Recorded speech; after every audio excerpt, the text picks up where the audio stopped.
जय हिंद दोस्तों, मैं फिर हाजिर हुई आप लोगों के बीच में उज्ज्वल परिवार की तरफ से अपनी एक और क्लास लेकर के। तो चलिए दोस्तों शुरू करते हैं अपनी क्लास। और आज की क्लास का जो पहला क्वेश्चन है बहुत ही बेहतरीन क्वेश्चन आप लोगों के बीच में अभी चर्चा में अभी आपका क्वेश्चन नंबर 1। आज की अगर हम बात करें क्लास हो रही है आपकी एच ऑन 28 जैन 2022। आपको क्लास हो रही है, घटनाक्रम रहेगा आपका 27 जनवरी का, उससे पहले का। चलिए पहला क्वेश्चन आप लोगों के बीच में तो अभी हाल ही में चर्चा में है, नाम चर्चा में है मारे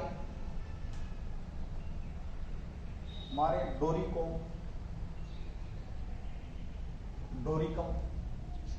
मारे डोरिकम चर्चा में है। यह क्या है? देखिए बहुत शानदार क्वेश्चन भी। मारे डोरिकम जो आपका चर्चा में रहा है ये क्या है? देखिए आपको शायद 3 से 4 दिन पहले टोगा में एक विस्फोट हुआ था। टोगा के अंदर पानी के नीचे एक विस्फोट हुआ था। बहुत बेहतरीन सा क्वेश्चन मैंने आप लोगों को कराया था। उसका इससे संबंध नहीं, उसका इससे कैसे संबंध है देखिए, समझेंगे इस क्वेश्चन को तो दोनों क्वेश्चन आप लोगों को क्लियर होंगे। हमने बात करी थी पानी के नीचे टोंगा में एक ज्वालामुखी फूटा था, यह भी बात हुई थी अपनी। और उस ज्वालामुखी की वजह से मैंने बताया था आपको उल्कापिंडीय जो लहरें उठी थी, उल्कापिंडीय लहरों का नाम से या सुनामी लहरें जो उठी थी, उन सुनामी लहरों से क्या हुआ? उन सुनामी लहरों से एक रिफाइनरी से इतावली जो टैंकर था वो तेल लेके जा रहा था। इतावली टैंकर था, वो तेल लेकर के एक रिफाइनरी से जा रहा था और वो तेल का टैंकर फट गया।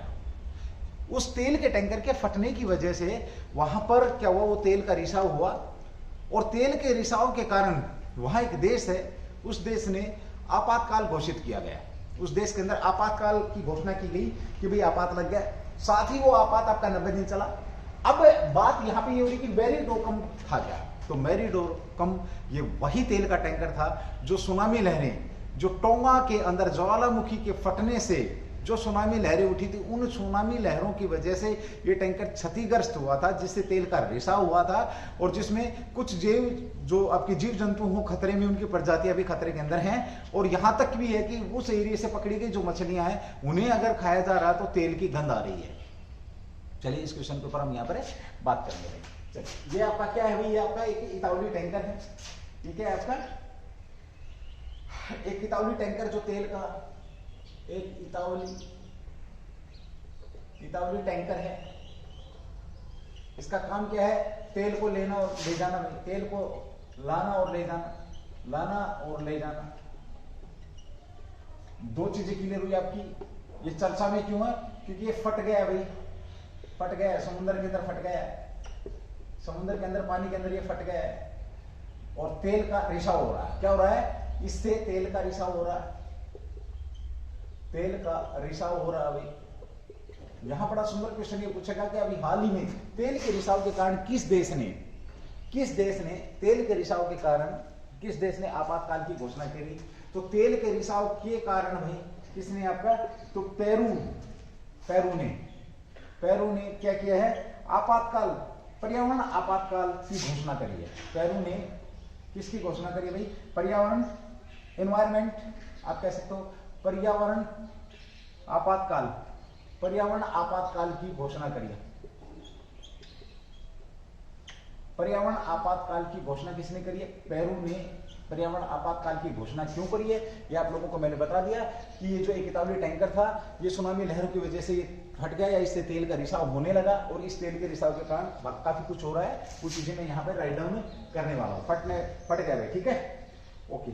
साथ ही बात करें पेरू कौन का देश है? ये दक्षिण अमेरिका का देश है। पेरू एक आपका दक्षिण अमेरिका का देश है। कहां का देश? आपका दक्षिण अमेरिका का देश है। ये भी आप लोगों को पता होना चाहिए। प्रशांत महासागर में करीब 600 बैरल तेल गिरा है। तो जो प्रशांत महासागर में, किसमें भाई? प्रशांत महासागर में कितना तेल रिसाव हो गया? लगभग 6000 बैरल तेल का रिसाव हुआ भाई, तेल का रिसाव हुआ है। ये भी आप लोगों को पता होना चाहिए, ठीक है। और ये जो आपातकाल जो लगा है, पर्यावरण आपातकाल, ये कितने दिन के लिए लगेगा? 90 दिन के लिए यहां पर ये पर्यावरण आपातकाल आपका लगा दिया गया है। किसने? तो पेरू के द्वारा भी, ठीक है।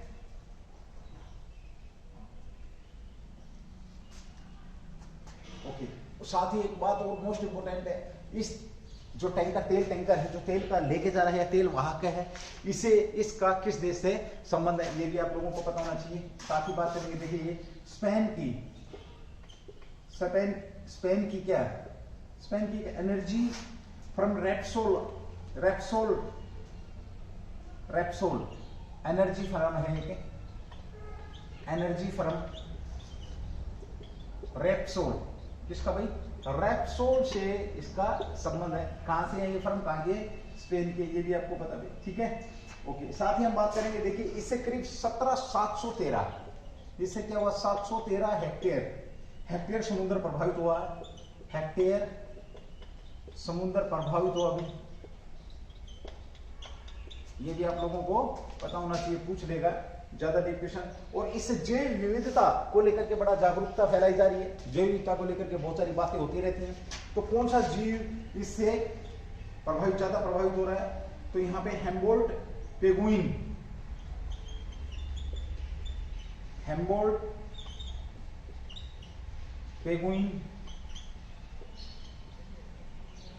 जो पेगुइन है, ये पेरू और चिली के तटों पर पाए जाते हैं। ये कहां पर पाए जाते हैं ज्यादा, पेरू और चिली के तटों पर पाए जाते हैं, ये भी आप लोगों को पता होना चाहिए भाई। कौन से तटों पर पाए जाते हैं, पेरू और चिली के तटों पर पाए जाते हैं, ठीक है। इससे ये जाति विलुप्त होने वाली है, ये विलुप्त जाति की सूची में है, ये विलुप्त जाति की सूचियों में है। बहुत सारे जीव हैं जो विलुप्त होने वाले इस पृथ्वी से, तो उसके ऊपर यहां पर बात हो रही है भाई, ठीक है।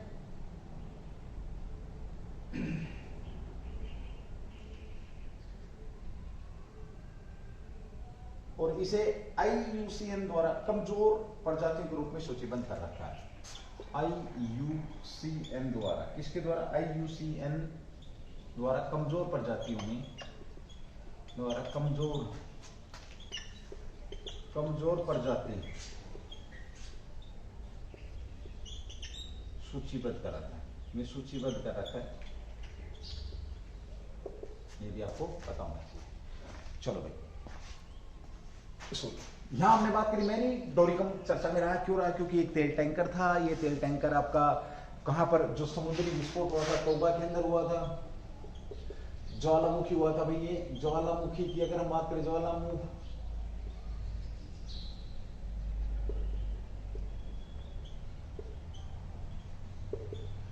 ज्वालामुखी फटा था टोगा के अंदर, उससे क्या हुआ, पानी के अंदर फटने से लहरें उठी, उन लहरों से ये जो आपका टैंकर था तेल का, मैरी डोरिकम जो इतालवी टैंकर था, ये फट गया। ये रिफाइनरी से तेल लेकर के जा रहा था, इससे तेल का रिसा हुआ प्रशांत महासागर में, इसने 713 हेक्टेयर समुद्र को क्या किया, प्रभावित किया।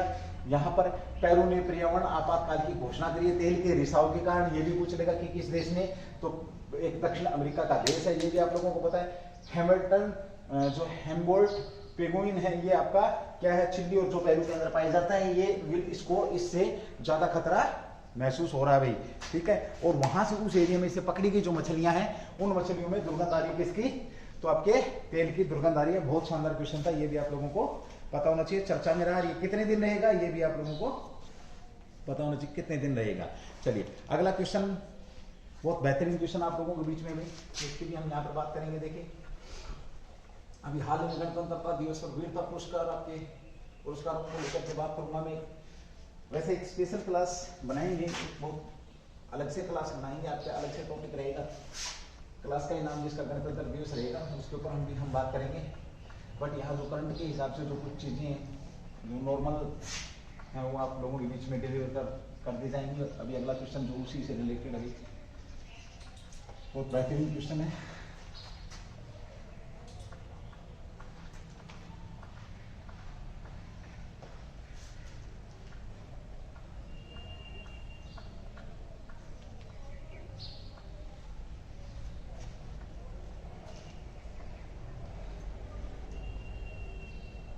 चलिए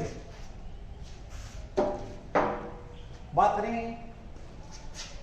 गणतंत्रता दिवस पर।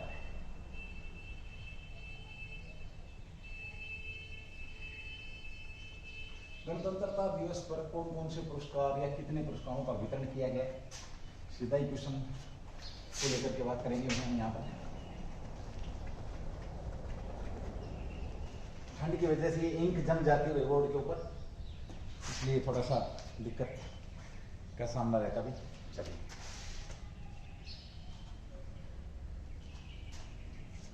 गणतंत्र दिवस पर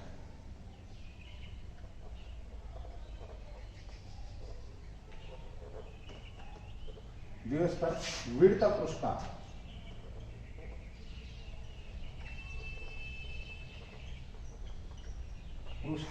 वीरता पुरस्कार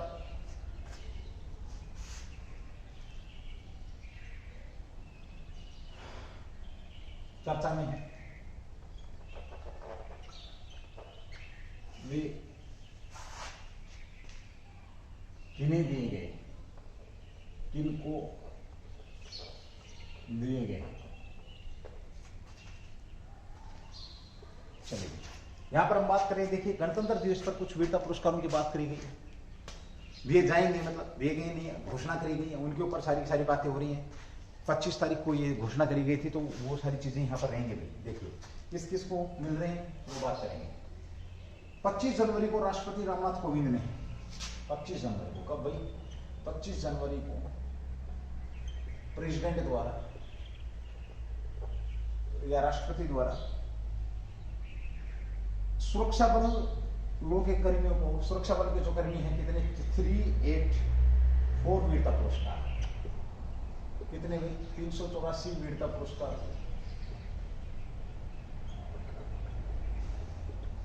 384 वीरता पुरस्कारों की मंजूरी दी थी। ठीक है, मंजूरी दी या घोषणा करी, एक ही बात है। ठीक है, कितने की, देखिए अगर हम बात करें राष्ट्र आपकी वीरता पुरस्कार की बात करें, गणतंत्र दिवस कौन सा आपका 26 जनवरी 2022 वाला जो गणतंत्र दिवस था, 73वां गणतंत्र दिवस था। कौन सा भी आपका 73वां गणतंत्र दिवस पर क्या किया गया, 384 वीरता पुरस्कार और भी अलंकरणों का यहाँ पर क्या किया गया है, बातचीत की गई, उनके ऊपर हम यहाँ पर बात करने वाले सारे के साथ। देखिए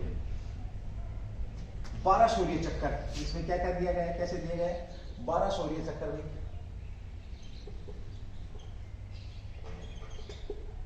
कितने हो जाएंगे आपके, 12 शौर्य चक्कर हो गए भी, यहां पर मंजूरी दी है। उसी के साथ बात करें आपका नीरज चोपड़ा साहब को क्या दिया गया भाई, नीरज चोपड़ा साहब जिनका संबंध कहां से, 4 राजपूताना राइफल से है, 4 RR से है, 4 राजपूताना राइफल्स,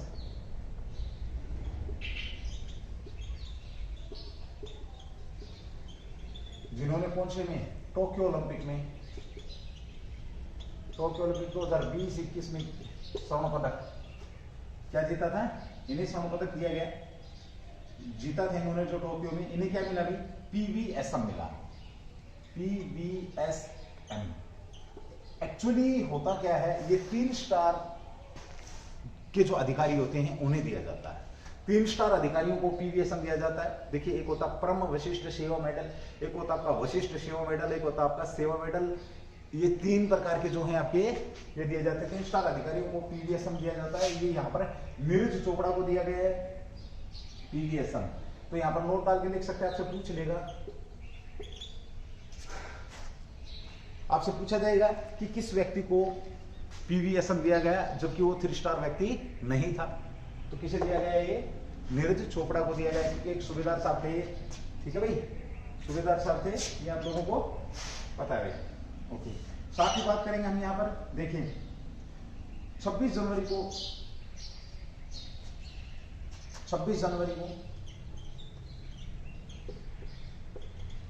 आपके गणतंत्र दिवस जो परेड थी, J&K पुलिस के, शायद नहीं दे सकते भाई, J&K पुलिस, मोस्ट इंपोर्टेंट चीजें भी 2022 में पूछी जाएंगी। उप निरीक्षक थे,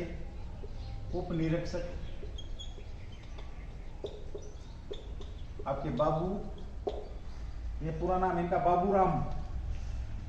बाबूराम,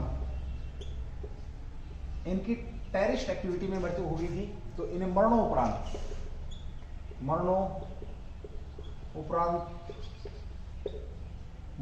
अशोक चक्र से सम्मानित किया गया है। क्या दिया गया भाई इनको? अशोक चक्कर दिया गया। शांति काल का सर्वोच्च जो आपका सम्मान है वो यही है। नोट डाल के लिख सकते हैं, सर्वोच्च शांति काल वीरता पुरस्कार कौन सा आपका? तो सर्वोच्च शांति काल पुरस्कार आपका अशोक चक्कर है। और युद्ध के दौरान क्या होता है भाई? युद्ध के दौरान की अगर हम बात करें तो युद्ध के दौरान तो वो सर्वोच्च आपका परमवीर चक्कर, परमवीर चक्कर कह सकते हो भी आप, ठीक है। और इनकी जो इनका जो ऑपरेशन था वो कब हुआ था भाई? बाबूराम ने 29 अगस्त 2020 में एक ऑपरेशन हुआ था जे.एंड.के श्रीनगर के अंदर। इन्होंने 3 मिलिटेंटों को मार गिराया था। कितने मिलिटेंटों को मारा था इन्होंने? 3 जो मिलिटेंट थे, मिलिटेंटों को इन्होंने मार गिराया। इस एवज में इनको क्या दिया गया? मरणोपरांत, और बाद में खुद वीर गति को प्राप्त हुई तो इन्हें क्या दिया गया भाई? अशोक चक्कर से सम्मानित इनको किया गया। सलाम है भाई ऐसे वीर सपूतों को। चलिए अब बात करेंगे एक बार किन किन लोगों को शौर्य चक्कर दिया गया। मैंने यहाँ पर बात करी आपकी 12 शौर्य चक्कर दिए गए, तो इनकी भी हम यहाँ पर वीरता मेडलों की बात करें तो एक बार मोटा मोटा थोड़ा सा बात करेंगे। तो 12 जो लोग हैं जिन्हें शौर्य चक्कर दिया गया वो देखते हैं भाई। 9 चक्कर क्या है इसमें? 9 शौर्य चक्कर मरणोपरांत है भाई। 9 शौर्य चक्कर मरणोपरांत है, यानी कि जीवन की बाजी लगाने वाले। और 3 लोग ऐसे हैं जिन्हें अन्य को मिला, 3 लोग अन्य को ये दिया गया। क्या दिया गया आपका? शौर्य चक्कर। 3 अन्य आपके, तो कौन कौन से हैं वो देखेंगे भाई। नायब सूबेदार हैं आपके श्रीजीत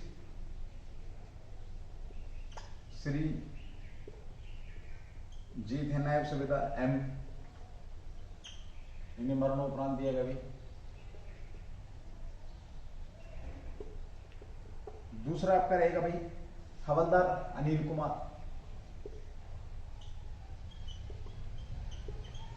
कुमार, ये भी मरणोपरांत है। तीसरा रहेगा आपका काशीराय बी, ये भी मरणोपरांत है भाई। चौथे की बात करें पिंकू कुमार हवलदार, ये भी मरणोपरांत है भाई। 5वें की बात करें मारू कोरलू, ये भी मरणोपरांत है भाई। 6ठे आपके सीआरपीएफ से हैं हेड कांस्टेबल भाई एचसी हैं अजीत सिंह, मरणोपरांत भाई। सीआरपीएफ के ही है, ये भी हेड कांस्टेबल है विकास कुमार, ये भी मरणोपरांत है भाई आपके। सीआरपीएफ के ही हैं आपके एक कांस्टेबल पूर्णानंद, ये भी मरणोपरांत है भाई। और आपके हैं कुलदीप कुमार, ये भी सीआरपीएफ के कुलदीप कुमार, मरणोपरांत है भाई। ये 9 लोग हैं जिन्हें शौर्य चक्कर दिया गया, 26 जनवरी को सम्मानित किया गया, मरणोपरांत दिया गया। बड़ी विडंबना है भाई। देखिए वीर देश के वीर जो जवान हैं जिन्होंने अपनी जान की परवाह ना करते हुए इस मातृभूमि की रक्षा के लिए अपने प्राणों का न्यौछावर कर दिया।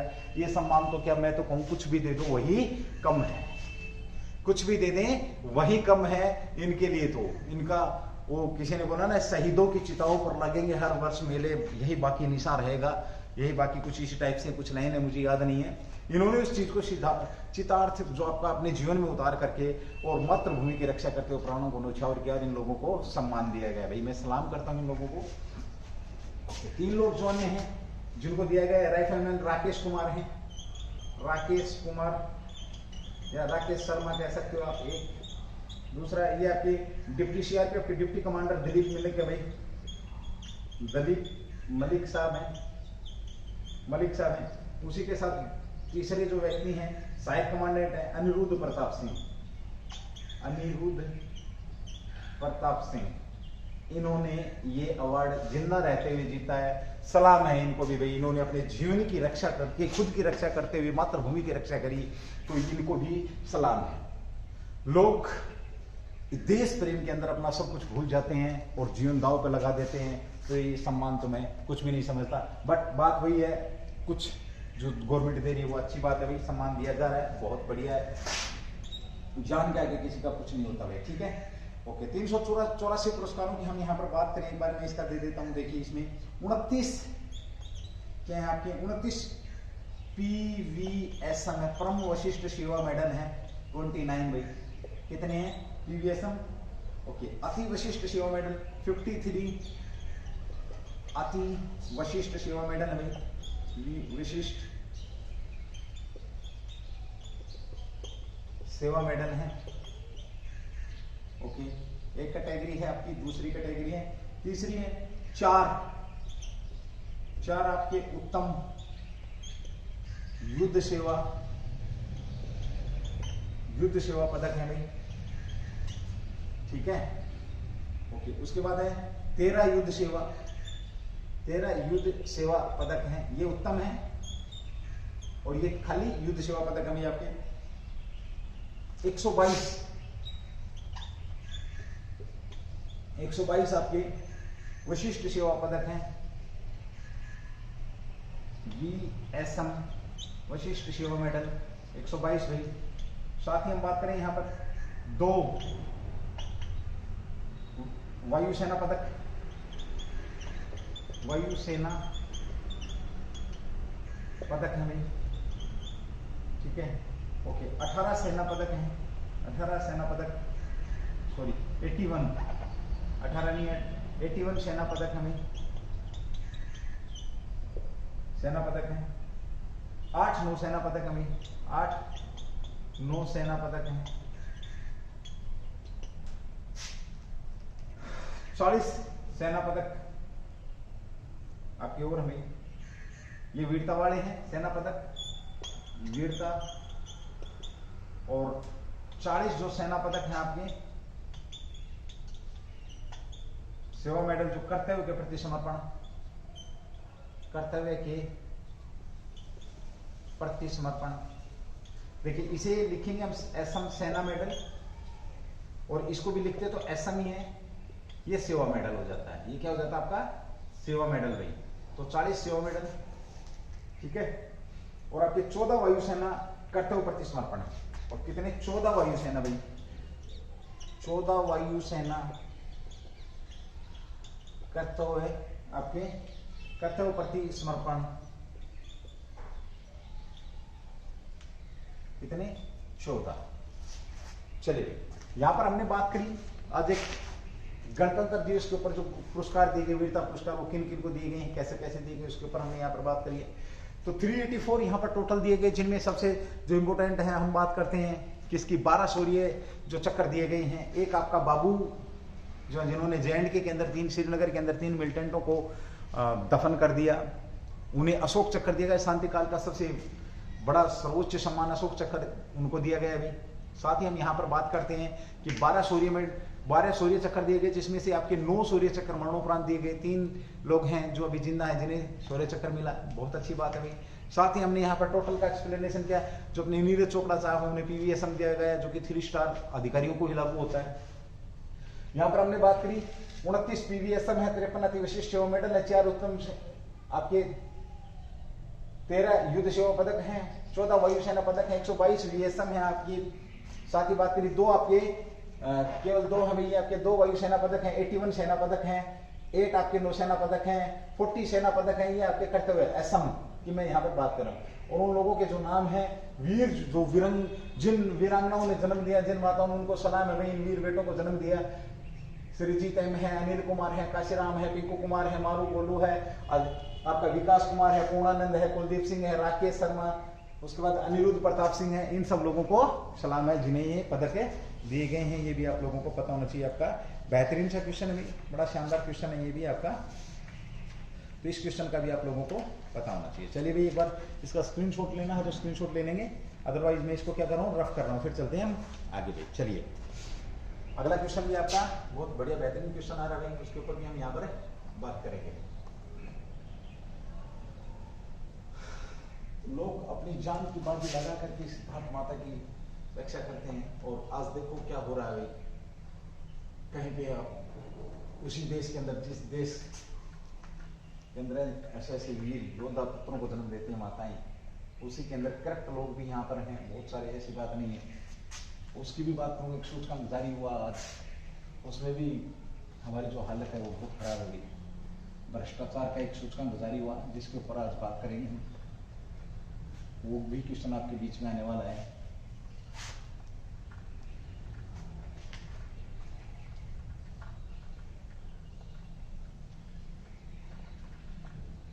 कुछ कोरोना हो रहा देश के अंदर भाई, कुछ माना मिला और गवर्नमेंट को कुछ अभी, जैसे कल आप देख रहे हैं कोई टीचर हैं जिन्होंने,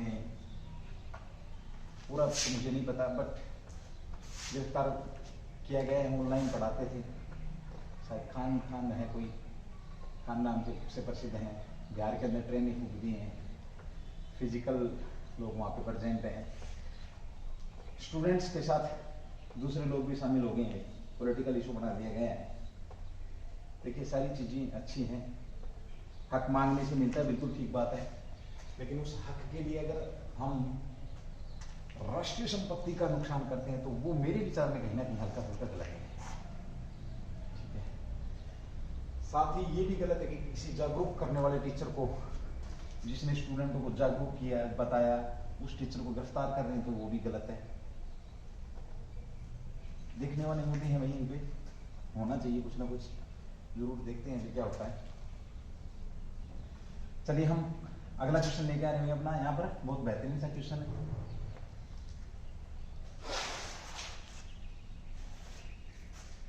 अभी तो हमारा तो भाई इतना बड़ा प्लेटफॉर्म है नहीं, मुश्किल से 20-50 लोग देख रहे हो आप लोग जो रेगुलर है, तो कुछ बोलना भी मतलब इतना ज़्यादा तो मैटर करता नहीं है, तो महत्व नहीं रखता है। बस जो पढ़ रहे हैं भाई पढ़ते हैं, हम यहाँ पर सिर्फ खाली अपनी एजुकेशन की जुड़ी बात करेंगे।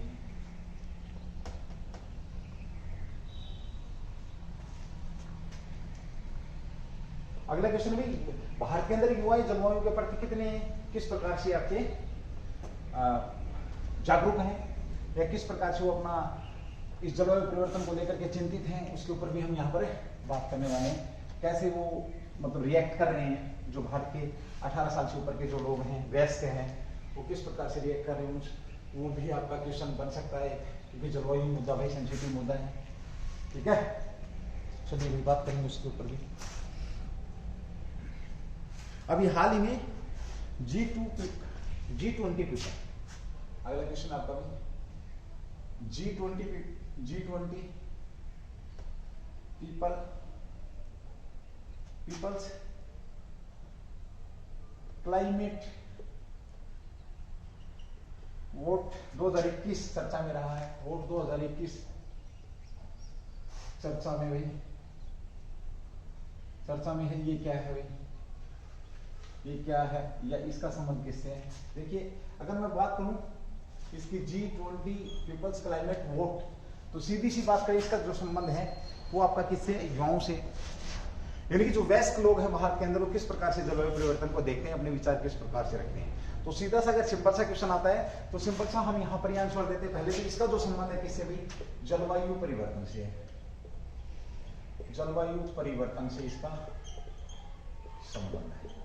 किससे संबंध है? जलवायु परिवर्तन से इसका संबंध है। ओके, भारत में लगभग, भारत की हम बात करेंगे, भारत में लगभग कितने भी 67%, भारत में लगभग 67% युवा जलवायु संकट को वैश्विक आपातकाल मानते हैं। जलवायु संकट को वैश्विक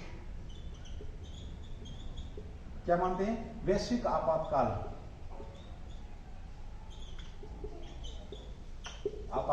हैं। क्या मानते हैं? वैश्विक आपातकाल मानते हैं। ठीक है, साथ ही बात करें भारत में 18 वर्ष से कम आयु की 67%, देखिए 18 वर्ष से कम आयु,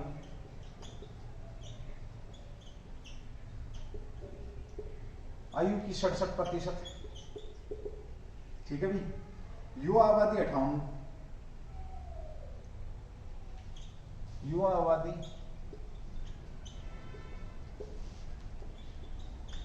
58%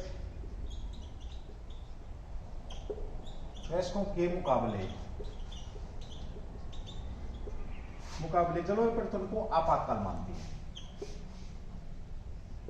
यानी कि जो वयस्क आपके में हम कहें जो वयस्क हैं वो 58% लोग, खैर इसको छोड़, आप एक समझने वाली बात है कि वोट रिपोर्ट आई है, इसके तहत जो भारत के युवा हैं 67%, 18 वर्ष से कम आयु की 67 युवा आबादी 58 वयस्कों के मुकाबले में क्या मानते हैं, इस जलवायु परिवर्तन को वैश्विक आपातकाल मानते हैं। क्या मानते हैं? वैश्विक आपातकाल मानते हैं। यहां पर थोड़ी सी बात करूं तो देखिए, भारत के अंदर अगर आपातकाल की बात करें, आपातकाल एक काफी दिन हो गए भाई, है ना, थोड़ा सा लेकर के भूल जाएंगे आप लोग। तो भारत के अंदर आपातकाल कौन लगाता है आपका? ये तो क्वेश्चन कभी आपका जलवायु वाला क्लियर होगा। इसका संबंध जलवायु परिवर्तन से है, युवाओं से इसका संबंध है। युवा जलवायु परिवर्तन को क्या माने, और हैवी गंभीर मुद्दा भी, जलवायु परिवर्तन आपका कैसा है, हैवी गंभीर मुद्दा। आपातकाल की बात करें तो भारत के अंदर प्रधानमंत्री की सलाह पर डिस्कस के बाद कौन, आपके प्रेसिडेंट साहब क्या लगाते हैं, आपातकाल लगाते हैं, इमरजेंसी लगाते हैं, आपातकाल लगाते हैं। ठीक है भाई, आपातकाल की बात करें हम कौन लगाते हैं, तो ये लगाते हैं प्रधानमंत्री साहब लगाते हैं, राष्ट्रपति साहब लगाते हैं। प्रधानमंत्री से सलाह करने के बाद राष्ट्रपति देश के अंदर क्या लगाते हैं, आपातकाल। आपातकाल कितने प्रकार की होती हैं, तो 3 प्रकार की होती है भाई, ये आप लोगों को पता है। एक होता है आपका राष्ट्रीय आपातकाल, एक आपका राज्य आपातकाल भाई, आपातकाल। एक तीसरा होता है आपका वित्तीय आपातकाल। यहां पर हम बात करें राष्ट्रीय आपातकाल आपका कितने पर लगता है, 352। यहां पर इसको अब्लिक राष्ट्रपति शासन भी कह सकते हैं, राष्ट्रपति शासन, ये कितने में लगता है आपका 356। और वित्तीय आपातकाल की अगर हम बात करते हैं तो 360 के अंदर आपका वित्तीय आपातकाल लगता है। और नोट डाल के लिख सकते हैं, यह एक बार भी नहीं लगा है, एक बार भी नहीं लगा है। क्या नहीं लगा है, एक बार भी। वित्तीय आपातकाल एक बार भी नहीं लगा है। ओके, राज्य आपातकाल की बात करें तो सबसे पहले क्वेश्चन, तुम्हारे लिए क्वेश्चन छोड़ रहा हूं, सबसे पहले कहां पर राष्ट्रपति शासन लगा, पहला क्वेश्चन भाई, या राज्य आपातकाल लगा। दूसरी बात, ये सबसे ज्यादा बार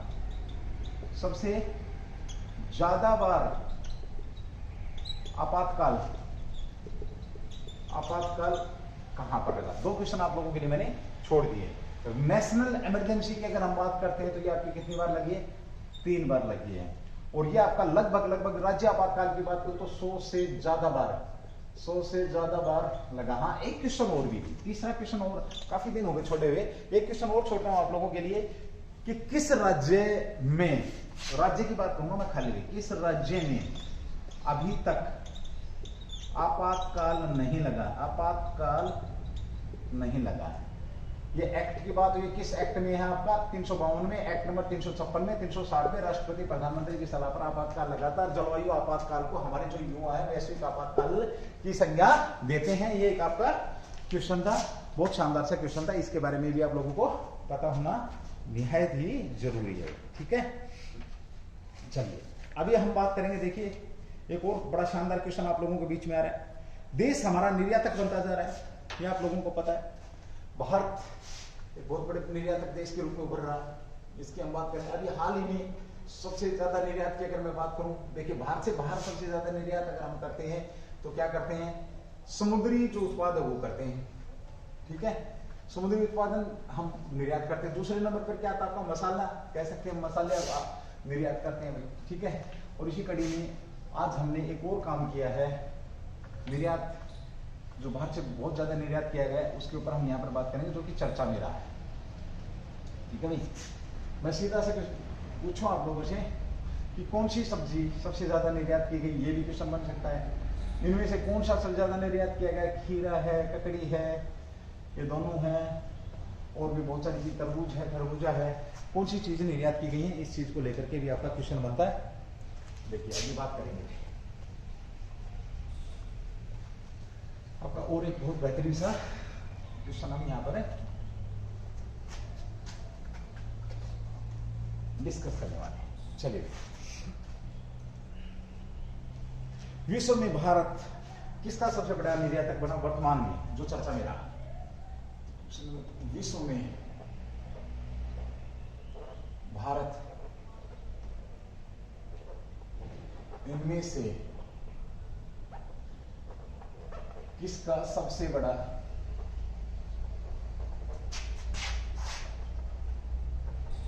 निर्यातक बना, जो चर्चा में रहा है ना। यह ऑप्शन आ जाएगा, खीरा है, ककड़ी है, तरबूज है, ए और बी दोनों कुछ इस टाइप से। तो सीधा मैं यहाँ पे समय खराब नहीं करूंगा, डायरेक्ट लिखूंगा भाई।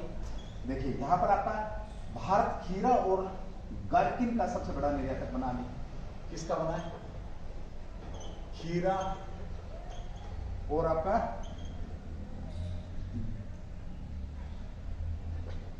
गर्किन का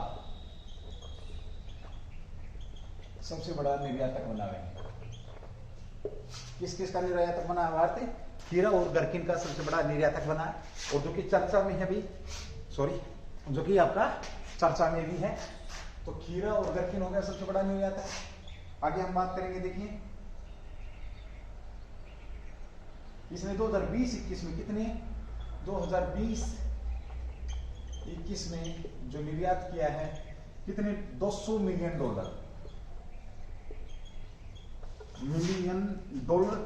के कृषि उत्पाद अचार ककड़ी को निर्यात को पार कर लिया। $1 मिलियन निर्यात को पार किया गया। बहुत बढ़िया बात है। कितने को? $200 मिलियन किसने पार कर लिया भाई। ये भी आप लोगों को पता होना चाहिए, ठीक है। भारत में अगला है, भारत में अब जब ये चर्चा में है तो पूछ लेगा कोई ना कोई आप लोगों से, कितनी कंपनियां खीरा उत्पादन निर्यात करती हैं? आपने देखे हो ना, चाइनीज खीरा बोला, वो है ना, एक वो सॉफ्ट सा खीरा आता है, बोला वो खीरा चाहिए। एक अचार का खीरा भी आता है, एक देसी खीरा भी आता है, ककड़ी भी आती है अचार की। तो वो सारी चीजें यहाँ पर निर्यात करके भारत में $200 मिलियन और विश्व का सबसे बड़ा निर्यातक बन गया। बाद में 51 कंपनियां भाई, कंपनियां क्या करती हैं? खीरा उत्पादन करती हैं, खीरा उत्पादन करती हैं और निर्यात भी करती हैं। कितनी कंपनियां हैं भाई? 51 कंपनियां जो खीरा उत्पादन करती हैं, निर्यात भी करती हैं। ये भी आपको पता हो। खीरा को कितने रूपों में? तो खीरा जो आपका खीरा दो रूपों में निर्यात किया जाता है। 2 रूपों में खीरा निर्यात किया जाता है भाई। ड्रम में पैक किया जाता है, 2 ड्रम में पैक किया जाता है और खाने के लिए तैयार पैक में। और भारत कुल वैश्विक आवश्यकता का 15% पूरा करता है। विश्व का कितना प्रतिशत पूरा करता है? 15% की पूर्ति कौन करता है? आपका भारत करता है भाई। गर्व करने की बात है भाई। विश्व के खीरे की जो मांग है, उस मांग को 15% की जो पूर्ति है वो कौन करता है? आपका भारत करता है। 2 प्रकार के खीरे, एक आपका ककड़ी टाइप में गर्किन और एक आपका खीरा। ये दोनों के दोनों 51 जो कंपनियां हैं क्या कर रही हैं? 200 मिलियन का इन्होंने क्या कर दिया? पार कर दिया। खीरे की अगर हम बात करें तो खीरा 90 दिन में तैयार होने वाली फसल है भाई। तैयार कितने दिन में तैयार होती है ये फसल? तैयार फसल तो 90 दिन में तैयार है। किसान इसको क्या करता है?